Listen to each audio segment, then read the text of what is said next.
बारिश इतनी तेज हो रही थी जैसे आसमान रो रहा हो। सड़कों पे पानी का सैलाब था, बिजली चमक रही थी और उस सैलाब में एक 10 साल का नन्हा लड़का गीले कपड़ों में भूख से पेट चुसता हुआ फिर भी मुस्कुराते हुए चल रहा था। हर दुकान, हर फैक्ट्री, हर ट्रक के पास वो रुकता और पूछता, चाचा कोई काम है? और हर बार एक ही जवाब मिलता, कल आना बेटा, कल आना। लेकिन उसके छोटे से दिल में एक बड़ी सी आस थी, अल्लाह पे भरोसा। एक छोटे से मोहल्ले में एक 10 साल का लड़का रहता था। नाम था अहमद।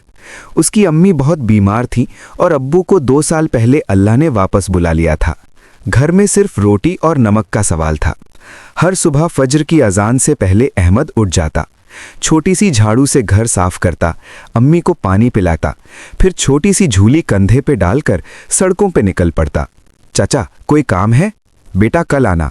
भाईजान मजदूरी चाहिए, कल आ जाना। रोज यही सुनता। कभी कोई दुकान वाला, कभी फैक्ट्री का गेट कीपर, कभी कोई ट्रक ड्राइवर, सबका एक ही जवाब, कल आना। थक कर वो पार्क के बेंच पर बैठ जाता, पाँव में छाले, पेट में भूख, लेकिन एक चीज वो कभी नहीं छोड़ता, फजर की नमाज। चाहे बारिश हो, सर्दी हो, थकान हो, वो मस्जिद के कोने में बैठकर नमाज पढ़ता और हाथ उठाकर रोते हुए दुआ मांगता, या अल्लाह मेरी अम्मी को सेहत दे दे, मुझे काम दे दे, मैं सिर्फ आप पे भरोसा किए हुए हूं। एक दिन सुबह से तेजी से बारिश होने लगी। अहमद भीगता हुआ फिर भी सड़कों पे घूम रहा था। उसके कपड़े गीले, झोली भीग चुकी थी। रात को अम्मी ने कहा था, बेटा आज घर रह जा, थक गया होगा। लेकिन अहमद ने मुस्कुराते हुए कहा था, अम्मी अगर मैं मेहनत नहीं करूंगा तो अल्लाह कैसे मदद करेगा, मैं तवक्कुल करता हूं। बारिश और तेज हो गई। अहमद भागते हुए एक बड़े से बिल्डिंग के सामने पहुंचा। तभी एक शाइनी ब्लैक कार से एक अमीर अंकल उतरे। अहमद ने देखा नहीं और सीधा उनके साथ टकराया। अंकल का कोट गीला हो गया। अरे बेटा देखकर नहीं चलता, अंकल ने गुस्से से कहा। अहमद ने फौरन माफी मांगी, सर झुका लिया और बोला, माफ कर दीजिए अंकल, मैं अंधेरा देख नहीं पा रहा था। अंकल ने उसके गीले थके हुए चेहरे को देखा। उसके हाथों में पुरानी झोली, पाँव में फटे जूते, आंखों में थकान, लेकिन चेहरे पे एक अजीब सी चमक थी। बेटा इतनी बारिश में क्या कर रहा है?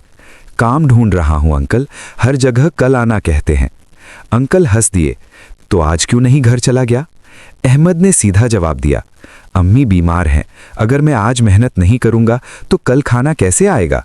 मैं अल्लाह पे भरोसा करता हूं, वो कभी नहीं भूलते। अंकल खामोश हो गए। उनकी आंखों में कुछ चमक आया।